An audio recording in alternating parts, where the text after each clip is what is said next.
Welcome to episode 3 of Hiking with David. Today we're hiking along the Lewis Creek Trail to see a couple of waterfalls, Corlew Falls and Red Rock Falls. I'm near the town of Oakhurst, California, just a few miles from the southern entrance of Yosemite National Park. So let's go check out these falls and see what they're all about.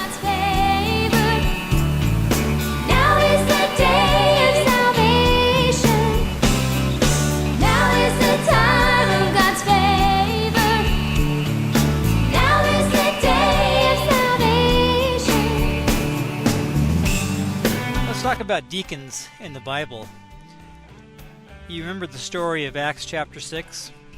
The story that talks about the Grecian widows being neglected in the daily distribution of food. The term for that ministry there is called diaconia. And there is some controversy over what that really was all about. Was it about food? Was it about funds? Was it about just generally caring for needs? The apostles at the time decided that they were too busy preaching and spreading the word of Christ to be able to handle all these needs. So they said to the church, "Look out among you and find 7 men that can do this job." And they found these 7 men. Some of them are pretty well known to you, others not so much. They were Stephen, Philip, Prochorus, Nicanor, Timon, Parmenas, and Nicholas. These 7 men are who we consider the original 7 deacons of the church. And these men were pretty awesome. We don't know much about Prochorus, Nicanor, Timon, Parmenas, and Nicholas, but we sure do know a lot about Stephen and Philip. Do you remember what happened in the 7th chapter of Acts? Stephen was seized because he was doing miraculous signs and a lot of good. The Sanhedrin, the Jewish Supreme Court of the time, called him in for questioning. And throughout chapter 7, Stephen gives a very long speech to the Sanhedrin talking about the history of the Old Testament, of Moses, Abraham, David, how they all led to Christ. The Sanhedrin, of course, knew all this history, but then Stephen called them a stiff-necked people and said that they had killed Jesus, the Savior. This threw the Sanhedrin into a rage, and they ended up taking him out and stoning him. You remember who was there, present, watching, and gave his approval? Saul of Tarsus. It's chapter 7 in Acts, but in 2 chapters, something dramatic is going to happen to Saul. But before we get there, we have what happens in Acts chapter 8. That's the chapter where Philip is called to go speak to an Ethiopian eunuch. An angel transports him to and from the eunuch, and Philip finds him reading from the book of Isaiah, a prophecy about Jesus. He says, "I don't understand what this means." And Philip then told him all about Jesus and how he had given his life so that all of our sins could be forgiven. They came across some water, and the eunuch said, "What stops me from being baptized right now?" Philip said, "You may if you believe." And so he was. But make no mistake, these deacons were men of renown, much like they are in the year 2020 at CrossPoint Christian Church. We have a great group of 6 deacons, and they are Manny Ariza, Omar Carrillo, Omar Shavira, Jason Davis, David Fox, and Lance Reed. That's our deacons in alphabetical order. And we're very happy and very fortunate to have them serving by our side. They too, like the deacons we read about in Acts chapter 6, are men of renown, and they're taking care of needs, and they're doing good. And who knows what opportunities they have in front of them to further serve the Lord. Same with all of us, right?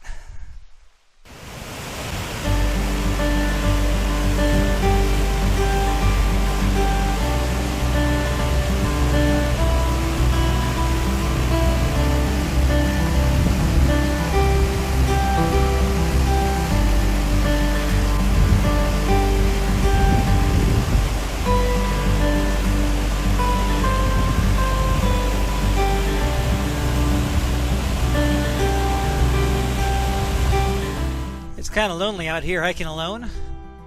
But wait a minute. I'm not alone. I've got the CrossPoint Deacons with me. Hey, look who's here with me. The CrossPoint Deacons have joined me on this hike. Thanks for being here, guys. I was getting lonely out here in the trail. I know that some of you have been doing a lot of traveling too, like Omar Carrillo. Hey, Omar, tell us about what it's like driving to North Carolina with 3 kids and your beautiful wife. You know what? It was really awesome. First of all, we started. We rented a van, so it was nice. From here we went to Las Cruces, New Mexico. Oh. Then we stayed there for one night, and then we went to Abilene, Texas, where we got to see some goats, some llamas, because one of Teresa's cousins, he has a farm out there. And then we crossed the Mississippi. We stayed in Mississippi for one night, and from there we went to Indian Trail, North Carolina, which is a suburb from Charlotte, North Carolina. It was fun. I mean, the boys did great. My wife did great. She only helped me about 30 minutes of driving. That is amazing. Yeah, but you know what? We were prepared. You know, the boys took their Switch, their tablets, their DS, every single electronic that you could imagine they took. So you're a model parent, Omar. Good job. Oh yeah, you know. Would I do it again? I would do it again. Awesome. All right. Hey, Jason Davis, you have a shirt on there. Let us see what it says there. It says God on top. I know that. God first, family second. Sounds good so far. What's the bottom? Then Angels. Oh my goodness. Do we have any Dodger fans in the house? You know, I'm just. I'll be right back. I just can't take that. That's not. I have a hunch we're going to have some competition here. Jason, I think you're probably the one that's been the deacon the longest here in this group, right? That is correct. Yeah. When did you become a deacon? It had to have been like 2000, maybe like 2008, 2009. All right, so 10 years plus. Yeah. Hey, Dave Fox, you've been a deacon since when? That's a great question. No one knows the answer. We don't keep records on this kind of thing. Who's got the answer? Yeah. When we all did that. It's been about almost 2 years. Am I kind of correct on that? 2017. Oh, okay. Is that all? All right. I thought it was longer than that. I guess I'm thinking back to how long you've been doing repairs for the church. So I remember the baptistry project you worked on. How long did that go on for? Refurbishing the baptistry? Oh, I think we had it down for maybe 2 months. I mean, I know it was a lot of work to get it all put back together, but we appreciate you doing that for us. Have there been any other notable things that you've worked on at the church building besides everything? One of the little projects I did with Nicholas when he was a lot younger, we tied the air conditioners together in the gymnasium to one thermostat. But, here and there, water lines, Lance has done just as much as that as well. The demo of the bathrooms was probably the biggest project. We had the nursery project as well. Oh, that's right. Well, we forgot about that. Uh-huh. Now, that was flooring, but there was probably more to it than that, right? You kind of rebuilt that bathroom down there too? Yeah, well, the flooring was the most difficult part of it because it used to be a bathroom. That bathroom was bigger, so there was tile, and then there was a stem wall for, that just all got covered up with carpet. But it was all the demoing of all that other stuff to get that floor to lay out semi-flat. It didn't get perfect, but it feels pretty perfect to me. So, good job, guys. Manny Ariza, how you doing? I'm good. Thank you for asking. Hey, you and I share something in common. We're like new grandfathers this year. So Yes. how's little James doing? He's really, really good. I thank the Lord for James every single day. Just a funny story about that. Right. My son is young, right? But I always wanted to be a grandfather, right? So I said, Lord, before you take me, can I have the privilege to be a grandfather? That was one of my prayers. Honestly, it was. But when he told me, I was like, good, a sense of humor, right? So yeah, but we are blessed to have James. And Omar Shavira, you're normally working for UPS. Excuse me, am. I almost said FedEx. That would have been a horrible crime. No. I would have had to hang up. So how many hours a day are you normally working, and what hours do you work? Well, right now I work from maybe 1 o'clock in the afternoon till 4 in the morning. And I work normally 6 days a week right now, Sunday through Friday. Okay, but you got today off. I had today off, so it was a national birthday for me. Well, that's true. National holiday. Today is Omar Shavira's birthday. Don't you forget it. So we're not going to sing to you. So they canceled work for everybody. I said, you know what? We'll have the day. Enjoy it. It's on me. Hey, Lance, what's that? We can't quite make out that little object you brought in. Maybe you need to move it closer to the screen. I just thought if Jason was a true Angels fan, they would have made a bobblehead of him. I was going to say I recognize the uniform, but the player is not recognizable. Well, they honored me one night at Dodger Stadium. I see. Well, that's appropriate, I'm sure. The Bible talks about qualifications for deacons in 1 Timothy chapter 3. It says there that, and this is just after the qualifications for elders have been given, it says that deacons must be worthy of respect, sincere, not indulging in much wine, not pursuing dishonest gain. They must hold the deep truths of the faith. They must first be tested. They must be faithful to one wife. They must manage their children and household well. And then it concludes that section by saying, if they serve well, they will gain an excellent standing and great assurance in their faith in Christ Jesus. Let's just talk a little bit about, some of you have great stories, or some of you have boring stories, maybe like me. Anyway, I've always been a member of the church. In fact, I've always been at CrossPoint, formerly Whittier Church of Christ. Let's get some of your other stories. Hey, Dave Fox, how about you? How long have you been a Christian? Pretty much brought up in the church at Bellflower in the Launders Baptist Church, and gave my life to the Lord back probably when I was about 10, 11. Oh, good. All right. Got baptized there, and kind of, made a left-hand turn down the road a ways, and finally made it back and over at Whittier Church of Christ. Well, so I remember I had Nick Fox as a upward basketball player on my team. Yep. And I remembered you as being one of our dads, but I just had no idea that you would ever, be joining our church, much less become a deacon. And so this is why when we're around people, we can't ever assume, that they're not going to be part of our lives for a long time. Yeah. So I'm glad that worked out that way. Yeah, you thought I was going to be a bum, huh? That's one of the qualifications for deacons. No, I'm just kidding. Go. Not going to make it. Nope. Jason Davis, you've been around for a long time. At least, why don't you tell us your background? I know your mom had an influence on you, like my mom had an influence on me. Yeah, I was raised in the church from birth, and we've always, me and my mom, we were always serving at the church. So serving is something that I was accustomed to.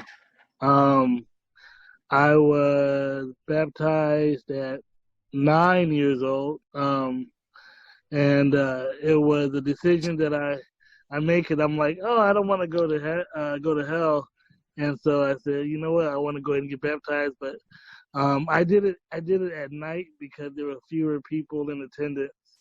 So I didn't want to do it in front of a whole big church. But that was done, and then go through all those years, and then I met Marla, and at the time I met her, she wasn't attending any church, and so that was an open invitation for me to bring her aboard. And then we started going to church and got her baptized. Bruce baptized her, and then we got married at back when it was Whittier Church of Christ. Bruce did our ceremony, and then I baptized Isaiah when he got older, and then I baptized JD as well. So I'm just waiting for the next two to be of age and have that understanding that I can go ahead and baptize them as well. It's awesome what you've been able to do with those kids, and we're glad to have them in our midst. Omar Carrillo just texted me that he had to drop off the call because he was on his phone and his battery was about to die. So we kind of heard his story already. At least we know how he knows how to drive to North Carolina. Right. So, and besides, we have a backup Omar. So that's great. Omar Shavira, tell us your story here. How did you become a Christian? Well, I most of my life was in the street, being in gangs and drugs, and that was it. I was basically, I was raised Catholic. I didn't pay too much attention to the faith or anything, so I slipped away, was into drugs, was into being in the street, just doing nothing. I thought I was doing something great. I thought I was the best person in the world. But after so many years of just continual drug use, I was sick and tired of it, and I just didn't know a way out. I didn't. I thought I could stop on my own, and I tried repeatedly. It just didn't work. It did not work. And I knew somebody that was a Christian, and I said, you know what? I need help. I need that person that you're talking about. What do I do? So they invited me to church. They didn't attend that church at the time anymore. So I just went in. I heard the pastor, a great pastor, at that moment. And then I just felt a weight just lifted off of me. I was just crying. But, I'm a man, so I held it in really tight. And, but after a while, little by little, I kept going to church. I actually turned myself into a rehab. And I just kept learning. And I thought I had it down, but I kept slipping because I thought I had given myself to the Lord, but I hadn't completely. I had given him parts of my life, and it just didn't work out that way. So I made a commitment to give my life fully to the Lord. And I just continued going. And at that time, there was one point where when I was going to church, me and my wife, now, we were just dating back then, we were separated. We weren't together anymore. We had my son, but we were split up. And I started going to church. I invited her, but, she was kind of hesitant because of my old lifestyle. She didn't think I would really change. And after a couple of times of inviting her, I got her to go. And now we're both serving at church at CrossPoint. This was a church called My Father's House. But now we go to CrossPoint and we both serve. All right. We'll take it. We appreciate you and Laura and Marcos and Jaylene for sure. Yeah. Thank you. Manny Ariza. So what's your story? Well, I wasn't brought up in the church. Was basically got married very young. I asked for my wife's hand in marriage when I was 17. Married her at 19. Just living life, right, without knowing the Lord, basically knowing there was a Lord, but really not looking for him or anything. And then a couple of events happened in my life that were kind of tragic, and started having that interest of, knowing about the Lord. But after 10 years of these tragic events where, it started, there was a day where I told my wife we were looking for churches. I tried the Catholic Church for a while. And I was really I went and I became a member. I attended. I got all my little envelopes for the offering because they give you like 75 envelopes when you become a member, for the offering. And so I attended. I every week I didn't miss, but there was something missing. I'm not sure what it was, Tuan, and maybe I wasn't paying attention. I don't know. So then we went to a couple other. I went to a couple other churches.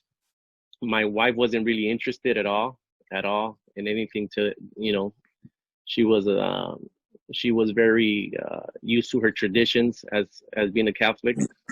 So after looking for a couple churches, I was praying the way I knew how to pray, right? And I just said, God, the next church that comes along, the very next church that comes along, I'm really gonna give it everything. Like 100%. There's no backing. It is what it is. The one you bring, whichever one it is, And I do have the flyer. I have the flyer. I don't know if you can see it. Very nice. Right. Yeah. That's the flyer that my son Rafael brought from school, that CrossPoint was going to have a ministry in Bell Gardens. This was in 2014, right? And it says right here, Sunday, January the 18th at 4 p.m. So we went there. There was I'm not sure, but it was between 70 and 100 people attended the first Sunday.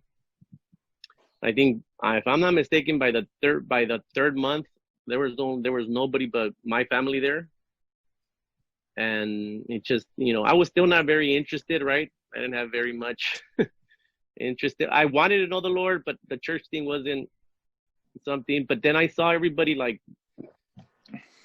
went to church and then still went to this ministry, because this was at 4 and everybody had already gone to church, right? And people from CrossPoint, I think there was maybe 20, 25 people that went, right, to serve in this ministry. And it was only my 2 kids and my wife and I. That was it. I'm like, why do you guys waste your time? Right? But so at the end of the day, after the 6 months and they said it was over, I think that was the time that the Lord used to say, okay, well, you have to decide, either go with them or you don't. So when you guys had the lease up, I just followed. When we went to CrossPoint and we never looked back. We're there. That's great. It's so easy for us to be jaded and think that people, don't want to be sold anything. In other words, sold the gospel of Christ, even though we know it's the right answer. We kind of think, people have heard it before. They got Jehovah's Witnesses or Mormons or whoever coming around, and we're just one more, noise in their ears. But sometimes it actually works.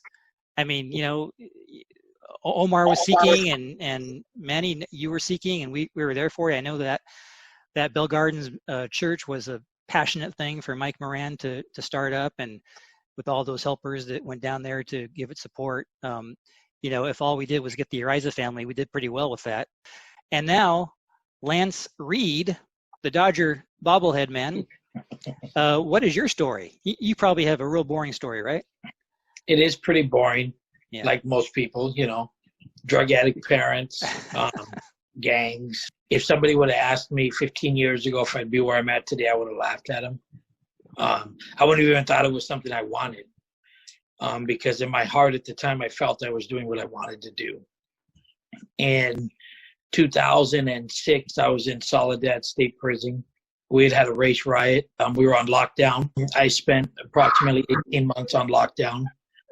And we were getting a few months. My release date was a few months away, and so was our releasing of the lockdown. And they switched my cells to this really weird Christian guy. He played a guitar and he read his Bible and sang gospel songs. He was pretty, I would say he was a real Christian, and he was really smart. He wouldn't push much on me. He would just, in the mix of me using drugs in prison, he would take windows of moments when I was paying attention and throw me little verses and talk to me in a real strategic way. He did one favor for me when my counselor came knocking on my door when I was 14 days away from paroling. He told a few of my friends from my neighborhood that I was leaving, and they helped me kind of get sobered up a little bit. So when I paroled, I was semi-sober. I came to a car wash at CrossPoint Christian Church. I went because my mom had asked me to. I was a grown man with nowhere to live. So I was at my mom's house where I wasn't really wanted, which was kind of an eye-opening thing. But I was trying to let my parole officer come see me at her house so I could be in his good graces for a short time. That was the same day I met my wife. I started going to a few recovery groups, and I really went because I said the stuff didn't work. So I really went just so I could prove everybody wrong and try it for a few months and then go back to what I was used to. I remember when I got baptized just before November, end of October, I had my first real prayer. That was in 2008. I had a prayer with God, and I said, God, how do I know that I'm a different person? I said, I felt the Holy Spirit in me, but you don't know if it's just a feeling. How do I know if this is real? My life had changed so drastically from drugs and gangs in a matter of 3 months that I didn't know what was real, what was a fairy tale that I wanted to believe. I had that prayer, and the next day, me and my wife were driving, and we get pulled over. They knew who I was. They pull me out of the car. They do the whole tattoo thing, and the gang people come out and everybody, and they say, there he is. They said that I had warrants for my arrest. And I tried to explain to them, I said, I've seen my parole officer. I've done everything that I was supposed to be doing. And the warrants that they had were right, but they were from 10 years old. And they were crimes that I already served time on. So they take me to jail, and I figure, well, I'm going to get out in a couple of days. But, nonetheless, they take me and go through that whole thing. For anybody who's ever been incarcerated before, when you walk through those doors, they ask you what you are. When I walked through that door, they asked me what I was, and I said I was a Christian. And that was the moment I knew what I was. I didn't rehearse it. I didn't think about it. That's what came out. And I said, okay, I guess that's the answer to my prayer. I know what I am. And they left me there for about 2 months before they realized that I'd already served time on that crime. And they let me out on December 24th. I managed to get a ride home on Christmas Eve. That was when I knew I was a child of God. That was when I knew my path. Yeah, that's amazing. I recall having your little brother and sister, Ryan and Kelly. Kelly, of course. Ryan and Kelly, as Bible Bowl kids in, 15 years ago, I guess. What we heard, not that they talked about you to me at all, but, what I heard just about you was that you were out there, you were trouble and, incorrigible, but you showed everybody wrong in a big way. And it's proof that we can't ever give up on anybody. I mean, because anybody can be turned. And I'm not saying you were that bad, but by your own confession, you made a 180, and something I never got the chance to do, which I guess, you're thankful for, but you're also thankful that we have people that, did have the challenge and found their way through it like you did. Nowadays, you're getting a big old truck delivered to our church so we can get rid of all of our trash. Thanks for getting that done for us. You're welcome. Yeah. One other person who played a part in that was Marcia Verbeck and Jim Verbeck. They great. would, I'd never met them ever. And every time I'd get in trouble, they would send me a postcard with a Bible verse on it and a cross or something like that. And every single time, no matter where I went, she would always send me one with something encouraging on it. And that was always it. At the time, it seemed kind of odd, but at the same token, when you're incarcerated and you get mail, it's like a good feeling, even if it's for someone you don't know. Sure. It was just the fact of getting something that someone took the time to send to me. Yeah. So that was always something that. Another good point for us all to hear. Yeah. Reach out and touch somebody, and you never know what good it can do. Hey, Dave Fox, you once bought a deli, right? Yeah. Is that has something to do with how you met your wife? Yeah, a friend of mine, we were threatening to try to get over to this deli one day after work. They used to close real early, so we ended up getting over there, started hanging out there a little bit, and that's where I met Steph. It was about probably 5 years later. They were going to close it, and I talked to the owner and ended up buying it.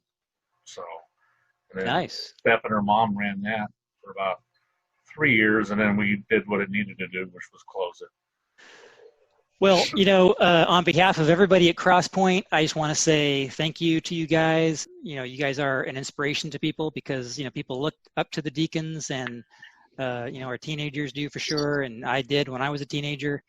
And you guys are just a really important part of our church. And, get ready because what often happens is, when you have elders, they used to be deacons, like what happened to me. But we really appreciate what you guys are doing now for our church. Thanks for joining me today. I got to get back on the trail here to get to see this waterfall that I'm walking towards. But it was great to talk with you, and we all appreciate you and need you, and hope you're going to be around for a long, long time to come. Have a good day. Thank you. Thank you.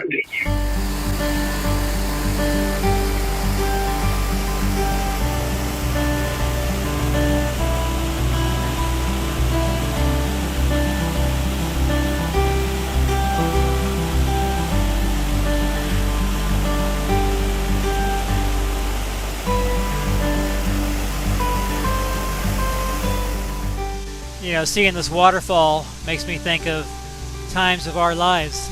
Sometimes we're able to live in a placid stream, and then again, there are some times when life is like a raging torrent, a waterfall of difficulty that are in our way for us to deal with.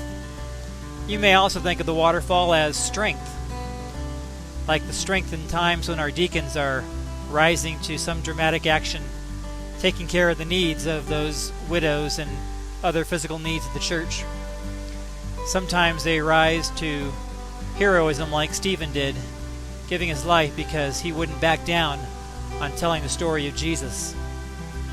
That's what deacons do. That's what all Christians do. We don't back down when we're telling the story of Jesus. So let's be powerful, like this waterfall. Thanks for joining me today on this hike, and we'll see you next time. Well, guess what just happened to me? There's lots of unusual things that can happen when you're out in the trail. You know, you can see mountain lions, you can see bears, you can see beautiful scenery, you can encounter strange people, you can have an accident, you can drop your phone in the river. But I'm happy to say, none of those happened to me. What just happened to me is I got a call from my wife. And that's not even the best part, although that's pretty good. But my daughter is in labor in Southern California, and I'm in Northern California. What is going to become of this? Well, first of all, to my granddaughter that is about to be born here on, I guess, July 5th, 2020, welcome to the world.